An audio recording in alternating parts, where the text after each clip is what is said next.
తల్లి పిల్లల సంక్షేమం కోసం తెలంగాణ రాష్ట్ర ప్రభుత్వం ప్రత్యేకంగా పోషణ్ అభియాన్ కార్యక్రమాన్ని ఏర్పాటు చేసిందని ఎమ్మెల్యే కోరుకంటి చందర్ అన్నారు. ఈ మేరకు కార్పొరేషన్ పరిధిలోని 35వ డివిజన్లో ఏర్పాటు చేసిన కార్యక్రమంలో పాల్గొన్న వారు అంగన్వాడీ కేంద్రాల ద్వారా ఏర్పాటు చేసిన వివిధ రకాల పోషక ఆహార పదార్థాలను ఆయన పరిశీలించారు. పౌష్టికాహార పదార్థాలను తయారు చేసిన వారిని అభినందించారు.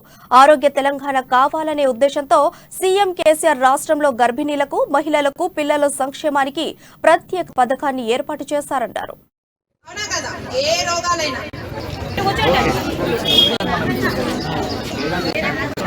పోషణ్ అభియాన్ పేరిట మన రాష్ట్ర ప్రభుత్వం గర్భిణీ స్త్రీలకు సరియైన పోషణ, ఆరోగ్య తెలంగాణగా తీర్చిదిద్దేటువంటి ఒక అవగాహన కార్యక్రమానికి శ్రీకారం చుట్టింది మన తెలంగాణ ప్రభుత్వం, గౌరవ ముఖ్యమంత్రి కేసీఆర్ గారు. ఈ యొక్క కార్యక్రమానికి ఈరోజు తెలంగాణ ప్రభుత్వం ప్రతి ఒక్కరికి కూడా సంక్షేమ పథకాన్ని అందే విధంగా చేస్తున్నది. మన గౌరవ ముఖ్యమంత్రి కేసీఆర్ గారు ప్రతి ఒక్కరికి కూడా సంక్షేమం అందాలని పరిపాలన చేస్తా ఉన్నారు.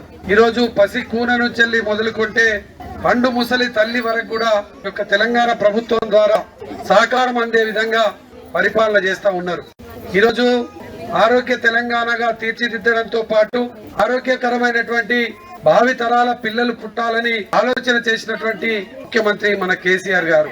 అందుకోసమే గతంలో అంగన్వాడీ సెంటర్లను పట్టించుకున్నటువంటి దాఖలాలు లేవు.